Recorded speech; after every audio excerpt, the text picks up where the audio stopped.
Good morning, students, and welcome back to our online classes. In last lecture, we have completed the new economic policies, that is the liberalization, privatization and globalization. ठीक है, हमने ये चीज़ पढ़ी थी. Liberalization मतलब when government has and the license and quota and many more restriction on the business. ठीक है, जो भी restriction थे business के ऊपर गवर्नमेंट ने वो जो reduce कर दिए, that is the liberalization. ठीक है, जनरली जो भी लाइसेंस के रिलेटेड जो भी रिस्ट्रिक्शन जो भी कंट्रोल रखा था बिजनेस के ऊपर गवर्नमेंट ने वो रिड्यूस करना, दैट इज द लिबरलाइजेशन. उसके बाद था प्राइवेटाइजेशन मतलब कि give more important to the private sector rather than public sector. Government जो है पहले before 1991 government was giving a more important to the public enterprises, but after the 1991 after the implementing a new economic policy government has started giving a more important to the private sector. ठीक है, तो that is the privatization. Number 3 that is was globalization. A globalization means when integrating a two or more economies of different countries. ठीक है, दो से ज़्यादा country की economy जब एक के साथ इंटीग्रेट हो रही है, दैट इज द ग्लोबलाइजेशन. वो हमने पढ़ा था LPG. ठीक है, न्यू इकोनॉमिक पॉलिसी 1991 जो हमने पढ़ा था LPG, liberalization, privatization and globalization. Now in today's lecture we are going to study how this new economic policy has impact the Indian economy.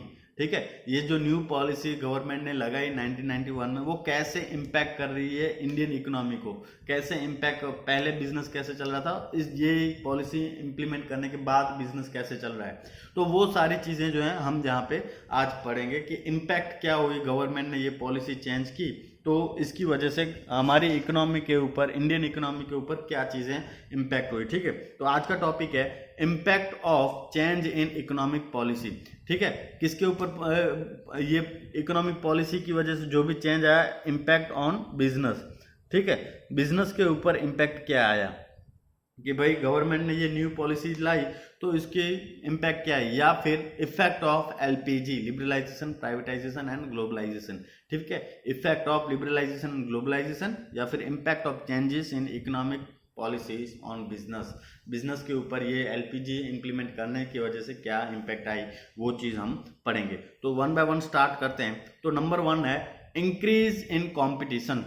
Increase in competition, competition में जो है वो increase मतलब बहुत ही इंक्रीज हुई कॉम्पिटिशन. यहाँ पे आपको अगर ये आंसर्स आप लिख रहे हो तो प्रायर टू 1991 क्या था, मतलब कि बिफोर 1991 क्या चीज़ थी, क्या सिचुएशन थी मार्केट में, आफ्टर 1991 क्या सिचुएशन आई. तो जनरली आपको पता है कि भाई before the 1991 there were a smaller group of individuals who are doing the business. ठीक है, बहुत ही कम लोग जो थे बिजनेस कर रहे थे, इतने ज़्यादा लोग जो थे बिजनेस नहीं कर रहे थे. आफ्टर 1991 क्या हुआ कि more players are come into the market. क्यों? क्योंकि गवर्नमेंट ने प्राइवेटाइजेशन कर दिया. ठीक है, कोई भी individuals can start their business, और लिबरलाइजेशन भी कर दिया. Government has make easy to start a new business. ठीक है, तो वो कंपटीशन क्या हुई, इसकी वजह से बढ़ गई. फॉर एग्जांपल मैं आपको एग्जांपल दूं तो बिफोर 1991 इंश्योरेंस सेक्टर, ठीक है, इंश्योरेंस सेक्टर, बैंकिंग सेक्टर, वहां पे सिर्फ और सिर्फ क्या था, पब्लिक एंटरप्राइज, मतलब गवर्नमेंट ही वो बिजनेस कर सकती थी. ठीक है, पब्लिक एंटरप्राइज थी, इसमें कोई भी प्राइवेट इंडिविजुअल नहीं आ रहा था. अब जैसे 1991 में आया तो फॉरेन कंपनी भी यहाँ पे स्टार्ट आ गई. ठीक है, दूसरी कंपनी भी यहाँ पे बिजनेस कर रही है. तो यहाँ पे अभी आप देखोगे तो इंश्योरेंस सेक्टर में और बैंकिंग सेक्टर में बहुत ज़्यादा ऐसी कंपनियां हैं वो are dealing in to the. ठीक है, अब पहले सपोज मैं आपको बता दूं, पहले सिर्फ SBI या फिर देना या फिर ये छोटी PNB बैंक है, ऐसे ही बैंकें थी. ठीक है, तो अब तो वो सर्विसेज भी ऐसे ही देती थी. अब कितने बैंक हैं, अब आपके पास ICICI है, HDFC है, कोटक महिंद्रा है, बहुत सारी बैंक हैं. ठीक है, एक्सिस बैंक है. तो इसके ये क्या हुआ, बैंकिंग सेक्टर में कंपटीशन बढ़ा. ठीक है, इंश्योरेंस भी पहले इसी तरीके से स्टार्टिंग से LIC था सिर्फ. ठीक है, लेकिन अब महिंद्रा लाइफ इंश्योरेंस है, प्रूडेंशियल लाइफ इंश्योरेंस है, बहुत सारी इंश्योरेंस की कंपनियां भी हैं. ठीक है, तो ये सारी चीजें क्या है, it increase the competition. Because of the 1991 new economic policies has been implemented by the government, there has been an increase in a dramatic increase into the competition. Competition जो है वो बहुत बढ़ गई.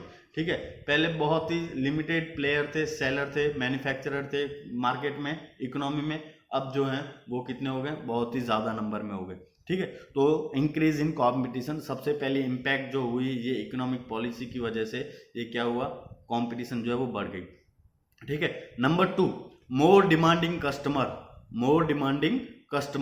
अब पहले प्रायर टू 1991 क्या था, प्रोड्यूसर ओरिएंटेड मार्केट थी। मार्केट जो थी वो टोटली प्रोड्यूसर ओरिएंटेड थी। प्रोड्यूसर ओरिएंटेड मतलब कि भाई प्रोड्यूसर जो भी चीज बनाएगा वो मार्केट में अपने आप बिकेगी।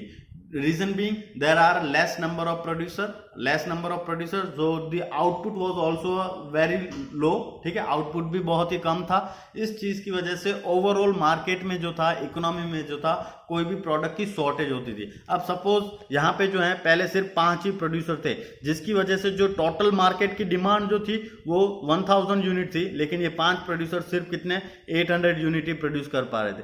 सो because of less number of producer there is an always shortage of product. यहाँ पे डिमांड 1000 की है, लेकिन यहाँ पे सप्लाई कितनी हो रही थी 800। क्यों? क्योंकि यहाँ पे प्रोड्यूसर ही कम थे, ठीक है। तो प्रोड्यूसर्स कम होने की वजह से अब ये जो 5 लोग जो भी हैं वो जो चीज बनाएंगे ये लोग परचेस करेंगे, ठीक है, क्योंकि नए लोग ही नहीं है सेल करने वाले, ठीक है, नए सेलर ही नहीं है, सिर्फ ये 5 लोग ही हैं। तो ये जो भी चीज बनाएंगे, जितनी भी चीज बनाएंगे वो मार्केट में बिकेगी, ठीक है। तो यहाँ पे क्या था, जो प्रोड्यूसर जो था वो मेन इंडिविजुअल था, वो जो था उसको ज्यादा इंपॉर्टेंस दिया गया था, ठीक है। ज्यादा इंपॉर्टेंट किसका था ऐसी सिचुएशन में 1991 से पहले? प्रोड्यूसर की। क्यों? क्योंकि वो 5 लोग ही थे, वो जो भी चीज बनाते वो मार्केट में बिकती, क्योंकि शॉर्टेज थी, डिमांड ज्यादा थी, सप्लाई कम थी, ठीक है। तो इसकी वजह से जो भी प्रोड्यूसर मार्केट में बेचता था वो इजिली बिक जाता था, क्यों? क्योंकि प्रोड्यूसर कम होने की वजह से उनकी सप्लाई भी इतनी ज्यादा नहीं हो रही थी। लेकिन आफ्टर 1991 ये पूरा का पूरा सिनेरियो जो है वो चेंज हो गया। क्यों? क्योंकि प्रोड्यूसर ये 5 से बढ़ के 15 हो गए, 25 हो गए, जितने भी उन्हें हो गए, ठीक है, बहुत ज्यादा बढ़ गए, जिसकी वजह से यहाँ पे अब जो है शॉर्टेज कोई भी चीज की रही नहीं, शॉर्टेज जो है वो नहीं रही, ठीक है, शॉर्टेज नहीं रही। अब इसकी वजह से कस्टमर के पास बहुत ज्यादा ऑप्शन है। अब जो है कंज्यूमर, अगर मुझे सपोज एक मोबाइल फोन लेना है तो मेरे पास 1000 ऑप्शन है, ठीक है, मुझे बहुत ज्यादा मोबाइल वेरिएंट, कंपनी, उसके मॉडल अलग अलग बहुत ज्यादा ऑप्शंस हैं। पहले क्या था, मेरे पास सिर्फ एक ही मोबाइल का ऑप्शन था, दैट इज नोकिया, मुझे नोकिया ही लेना पड़ता था, ठीक है, या फिर कोई एक और मोटोरोला या फिर सोनी का मोबाइल, मतलब there was at that time I was a very limited option, ठीक है, as an customer I was having a very limited options. लेकिन अब क्या है, हजारों मोबाइल्स, हजारों इसके प्रोडक्ट्स, बहुत ज्यादा प्रोडक्ट्स अवेलेबल है। अब जो है वो पूरा शिफ्ट जो है किसके ऊपर आवे, कस्टमर्स के ऊपर, ठीक है, क्योंकि अब शॉर्टेज नहीं रही, प्रोडक्ट की जो है वो शॉर्टेज नहीं रही। इस रीजन की वजह से पहले जो प्रोड्यूसर मार्केट का किंग था, अब कौन हो गया किंग मार्केट का? कस्टमर, क्योंकि customer has an choice to buy a product. Customer के पास क्या है, चॉइस आ गई प्रोडक्ट बाय करने की, ठीक है। बहुत ज्यादा मैन्युफैक्चरर आ गए मार्केट में, क्योंकि गवर्नमेंट ने लिबरलाइजेशन कर दिया, ज्यादा से ज्यादा लोग जो है मार्केट में आते गए। तो इस चीज की वजह से मैन्युफैक्चरर बढ़ गए, इसकी वजह से प्रोडक्ट की शॉर्टेज भी कम हो गई, और customer has a choice to buy the product. इस रीजन की वजह से प्रायर टू 1991 मार्केट जो थी, इकोनॉमी जो थी, वो प्रोड्यूसर ओरिएंटेड थी। कैसे? तो यहाँ पे मैंने आपको एक्सप्लेन दिया कि प्रोड्यूसर बहुत नंबर में कम थे, इसकी वजह से डिमांड ज्यादा और सप्लाई कम थी, दैट मीन्स शॉर्टेज थी प्रोडक्ट्स की, ठीक है। तो जो भी प्रोड्यूसर बनाता था वो मार्केट में बिक ही जाता था, जैसी भी क्वालिटी हो, जैसा भी प्रोडक्ट हो, ठीक है, वो मार्केट में सेल हो जाता था। लेकिन 1991 के बाद क्या हुआ, जैसे ही कस्टमर्स के पास चॉइस आई, ज्यादा प्रोड्यूसर्स आए, शॉर्टेज कम हुई तो कस्टमर के पास चॉइस आ गई। अब क्या कर रहे हैं कस्टमर, जो भी सेलर्स हैं वो क्या, कस्टमर को जो अच्छी चीज आती है वही मैन्युफैक्चर करते हैं, अच्छी चीज लगती है वही मैन्युफैक्चर करते हैं, बाकी की चीज मैन्युफैक्चर नहीं करते हैं। तो अब ये कस्टमर ओरिएंटेड मार्केट हो गई। क्या हो गई? ओरिएंटेड मार्केट जो हो गई वो क्या हो गई, कस्टमर ओरिएंटेड हो गई, ठीक है। उसके बाद है रैपिडली चेंजिंग टेक्नोलॉजिकल एनवायरनमेंट।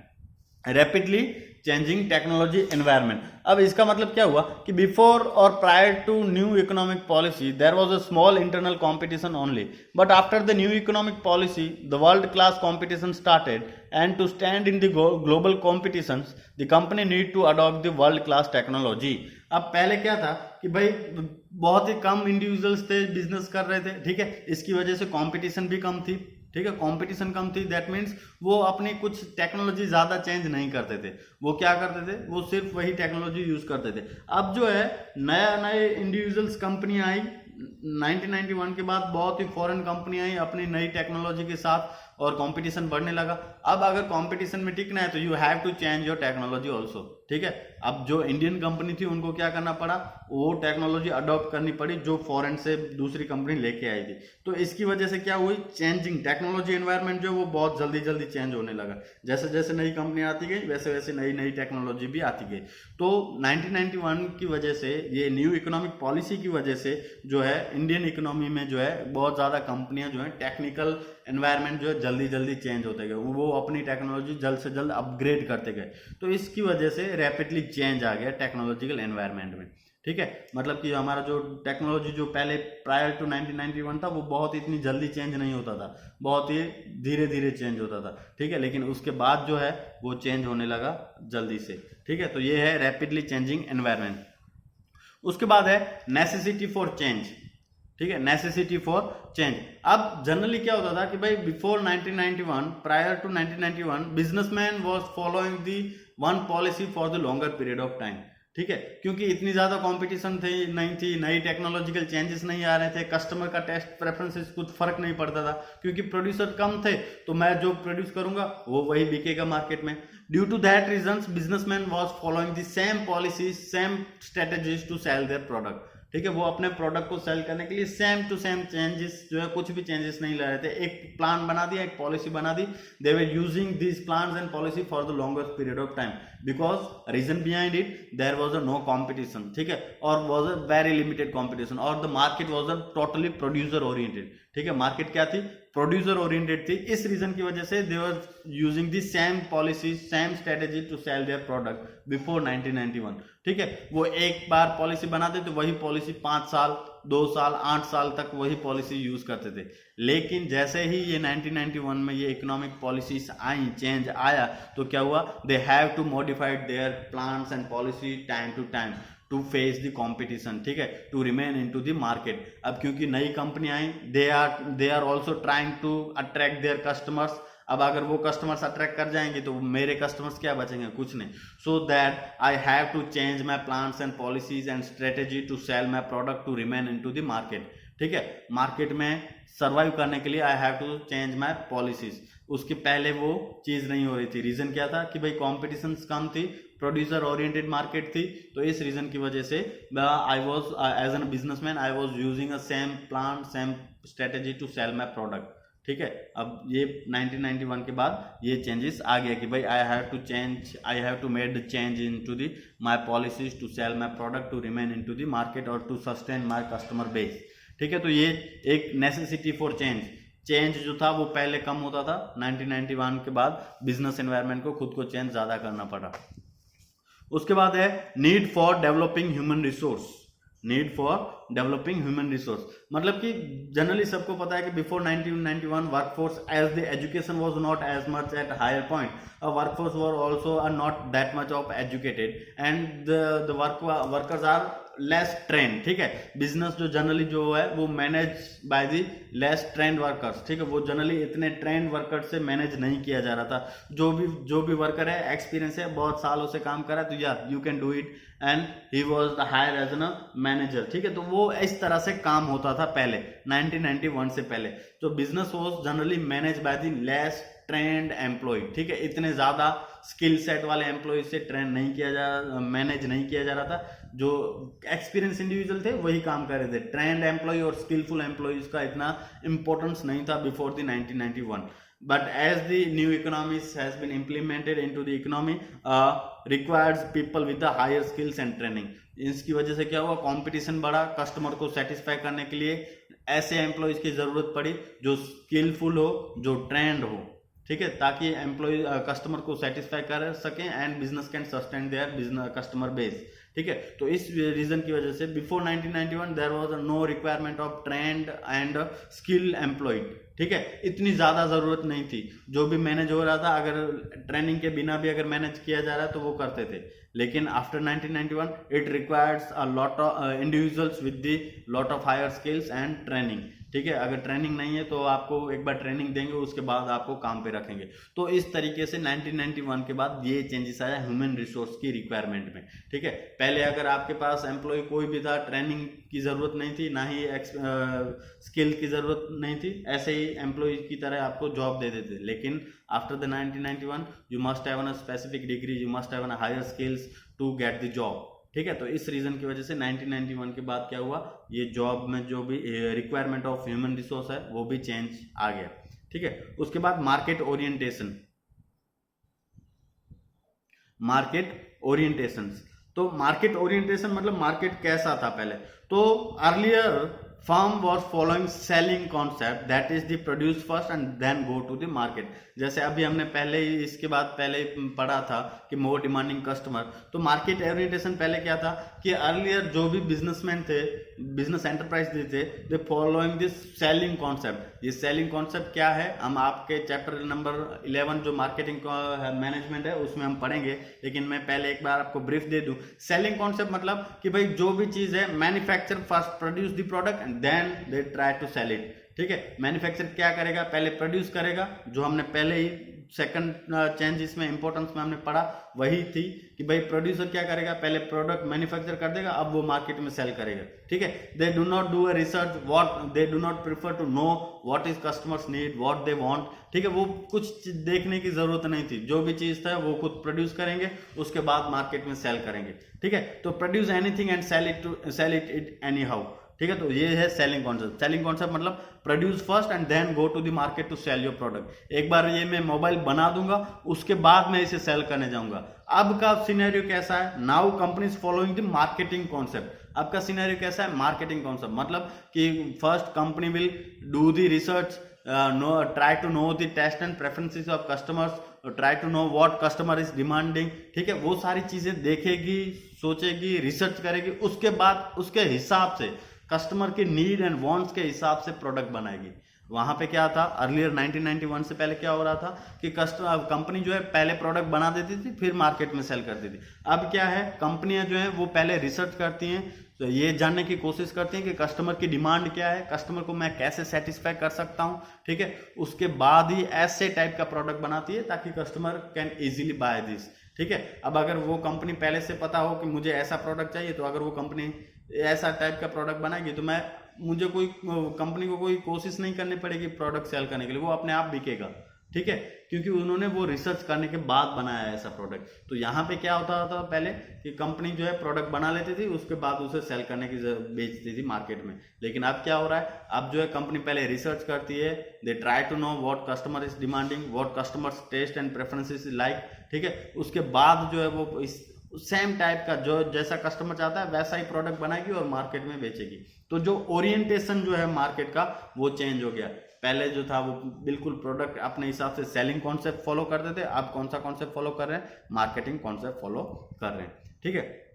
उसके बाद है loss of budgetary support to the public sector, loss of budgetary support to the public sector. अब prior to 1991 most of the public sector enterprise that is owned by the government was facing a loss, ठीक है। 1991 से पहले जितने भी business houses थे that is own by the government, ठीक है। जो भी बिजनेस हाउस, जैसे कि कोई एक बैंक है, जैसे कि BSNL है, ठीक है, अब भी गवर्नमेंट के ओनरशिप में है BSNL और बहुत सारी SBI बैंक और ये सारी, ठीक है। तो वो बैंकें जो हैं वो own by the government, but they were facing the loss. वो क्या हो रही थी, लॉस फेस कर रही थी। अब जैसे अगर अभी की सिचुएशन क्या, अगर मैं कोई भी लॉस कर रहा हूं, मैं एक प्राइवेट बिजनेसमैन हूं और अगर मुझे लॉस हो रही है तो मैं क्या, वो loss I will pay of from my pocket, ठीक है, वो मुझे अपनी पॉकेट से देने पड़ेंगे।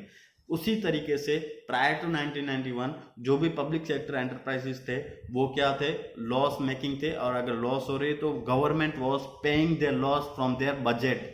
जो हर साल बजट आता है ना, उसमें से स्पेशली एक प्रोविजन रखा जा रहा था कि भाई अगर कोई भी बिजनेस, पब्लिक सेक्टर का कोई भी बिजनेस यूनिट अगर लॉस कर रहा है तो इतना लॉस, हम इतना पैसा वहां देंगे, ठीक है। तो दैट इज जो है 1991 से पहले यही चीज होती थी, ठीक है, कि जो भी कंपनी लॉस करती है गवर्नमेंट की, पब्लिक एंटरप्राइज की, वो लॉस कौन पे कर रही है, गवर्नमेंट लॉस पे कर रही है, ठीक है। लेकिन अब जो सिचुएशन है वो ये नहीं रही। अगर कोई भी पब्लिक सेक्टर एंटरप्राइज अगर जो है तो वो क्या होगी, टोटली अपने हिसाब से वो प्रॉफिट करेगी, लॉस करेगी तो अपने हिसाब से ही भरेगी, और अगर वो कंटिन्यूसली लॉस करे तो government will sell it to the private sector. ठीक है, गवर्नमेंट क्या करेगी, प्राइवेट सेक्टर को सेल कर देगी। तो जो पहले गवर्नमेंट जो है अपने बजट में से कुछ पैसा रिजर्व रखती थी, प्रोविजन रखती थी, रिजर्व रखती थी ऐसे बिजनेस यूनिट के लिए, अब वो क्या हो गया, बिल्कुल भी रखने की जरूरत नहीं रही। अब वो पैसा गवर्नमेंट, आप अभी बिजनेस बजट में कोई भी ये नहीं सुनोगे कि इसके लिए कि भाई अगर बिजनेस यूनिट लॉस करते हैं तो गवर्नमेंट यहाँ से पैसा देगी, ऐसा कोई भी बजट में प्रीविजन्स या फिर रिजर्व्स नहीं रखा जाता। पहले ये चीज़ रखी जाती थी। तो loss of budgetary support to public sector, जो बजट में जो सपोर्ट आता था वो गवर्नमेंट ने बंद कर दिया। ठीक है, 1991 के बाद। अब export a matter of survival, export a matter of survival. Prior to 1991, a businessman was selling their product, most of their product into the domestic market only. ठीक है, बहुत ज़्यादा लोग जो हैं यहीं पे ही अपना प्रोडक्ट जो है सेल कर रहे थे, वहाँ पे बाहर कहीं पे सेल ही नहीं कर रहे थे। Reason behind it were costly and government has put a more restriction on exporting और इम्पोर्टिंग बिजनेस। ठीक है, गवर्नमेंट ने 1991 से पहले क्या था, बहुत ज़्यादा रिस्ट्रिक्शन रखे गए थे। लेकिन जैसे ही ये इम्प्लीमेंट हुए न्यू इकोनॉमिक पॉलिसीज, कंपटीशन बढ़ी। ठीक है, अब कंपटीशन को दूर करने के लिए अगर आप चाहते हो कि मुझे इतनी कंपटीशन फेस नहीं करनी, तो वन ऑफ द हेल्प और एक ऐसी रास्ता है, एक ऐसा वे है ताकि आप इस कंपटीशन से बाहर निकल सको, वो है एक्सपोर्ट कर दो। ठीक है, आप यहाँ पे बेचो ही मत, दूसरी कंट्री में बेचो। तो एक्सपोर्टिंग जो है वो मैटर ऑफ सर्वाइवल। बहुत सारी कंपनियां ऐसी थी जो जिनके पास रिसोर्सेज ज्यादा थे वो फेस कर रही थी। ठीक है, वो कंपटीशन डोमेस्टिक मार्केट में फेस कर रही थी। लेकिन जिनके पास रिसोर्सेज कम थे वो क्या करना स्टार्ट कर दिया, उन्होंने अपना प्रोडक्ट जो है एक्सपोर्ट करना स्टार्ट कर दिया, दूसरी ही मार्केट में बेचने लगे। यहाँ पे नहीं बेचे, दूसरी ही मार्केट में बेचने लगे। तो जिसकी वजह से एक्सपोर्ट जो है एक सर्वाइवल का साधन बन गया, एक सर्वाइवल का वे हो गया। ठीक है, तो जिसकी वजह से आप इजीली सर्वाइव कर सकते हो, जिसकी हेल्प से आप इजीली सर्वाइव कर सकते हो। तो prior to 1991 there were a very few companies who are doing their export और import business because government has put on the various restriction to do that business. ठीक है, लेकिन after the liberalization and privatization and globalization, government have lift the ban और lift the restriction on the business. So most of the company started exporting their product. ठीक है, ताकि यहाँ पे जो डोमेस्टिक में जो कंपटीशन बढ़ी थी, ये इनकी वजह से, एलपीजी की वजह से, ठीक है, न्यू इकोनॉमिक पॉलिसी की वजह से वो फेस करना कम हो जाए। वो कहाँ पे अपना प्रोडक्ट बेचेंगे, फॉरेन मार्केट में। कहाँ पे बेचेंगे, फॉरेन मार्केट में। ठीक है, तो ये इम्पैक्ट हुई हमारे बिजनेस के ऊपर, इंडियन बिजनेस के ऊपर जनरली, कि भाई एलपीजी आने की वजह से, न्यू इकोनॉमिक पॉलिसी आने की वजह से मार्केट ओरिएंटेशन चेंज हो गया, loss of budgetary support to public sector, export of market matter of survival, human resource की नीड जो थी वो चेंज हो गई, फिर चेंजेस टू नेसेसिटी चेंजेस हो गया। ठीक है, फिर rapidly changing technological environment, competition increase हुई, डिमांड जो है कस्टमर्स की वो बढ़ी।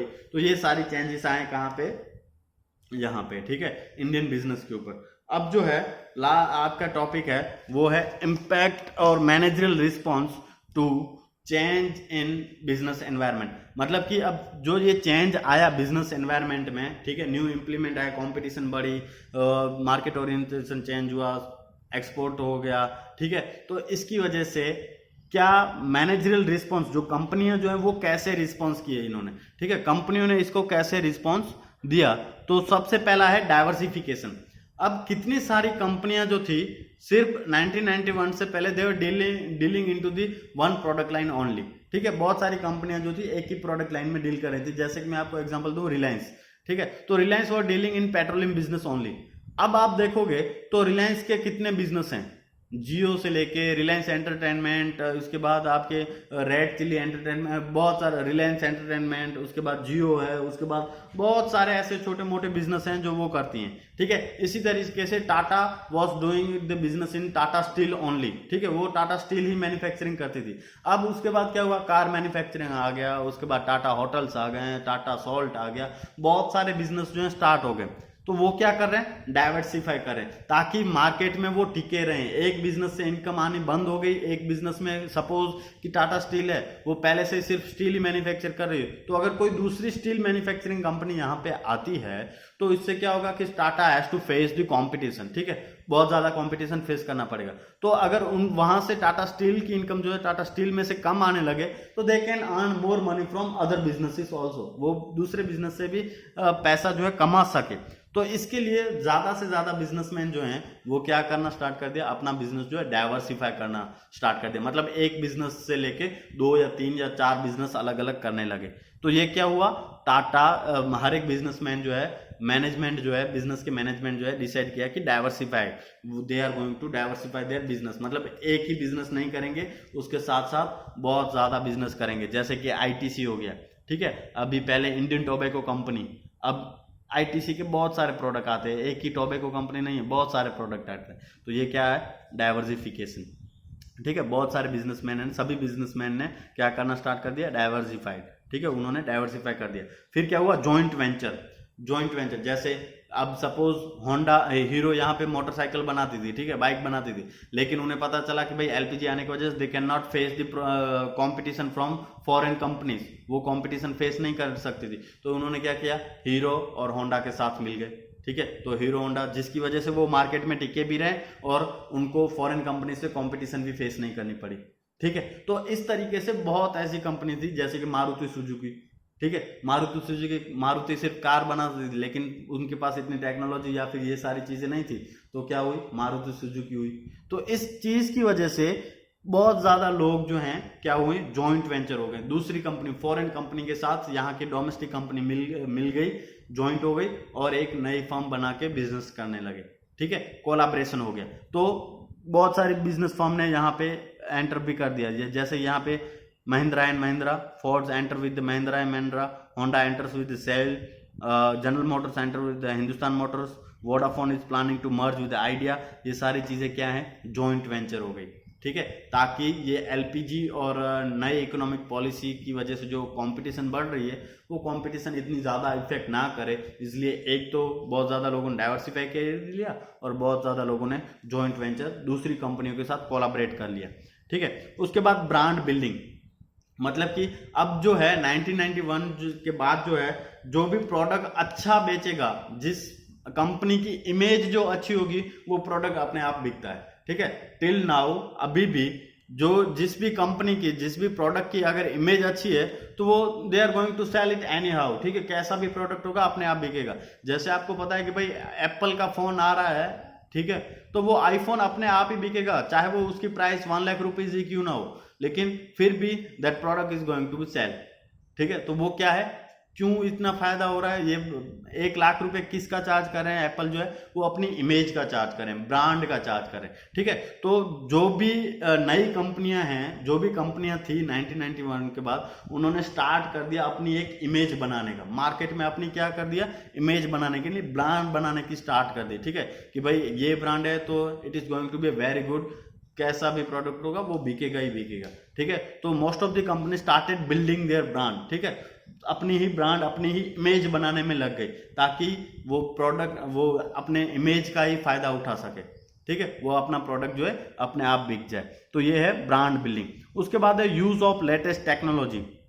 Use of latest technology to get the first mover advantage. Company is trying to get the latest technology first in their product. The expenditure on research and development department increased by all the companies. ठीक है, क्या हुआ कि भाई कंपनियां जो है नई से नई टेक्नोलॉजी लाना स्टार्ट कर दिया, और इसके लिए उन्होंने क्या किया, अपने रिसर्च और डेवलपमेंट R&D डिपार्टमेंट है, उसके लिए अपना इन्वेस्टमेंट जो है वहां पे ज्यादा कर दिया, ठीक है।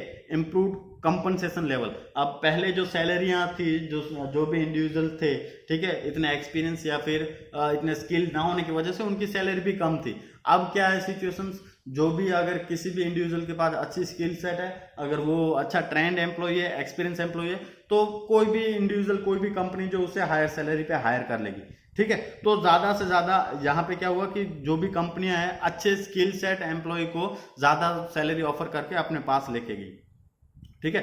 तो इंसेंटिव्स, बोनस, वो सारी क्या है कंपनी जो वो देने लगी। पहले ये सारी एम्प्लॉयज को इतना ज्यादा बेनिफिट नहीं मिलता था, लेकिन 1991 के बाद ये ट्रेंड एम्प्लॉय अपने पास रिटेन रहे, अपने पास ही रहे, इसलिए कंपनी ने क्या कर दिया, ये सैलरी ज़्यादा बढ़ा दी, उसके बाद बोनस, इंसेंटिव, वो भी चीज़ें देने लगे।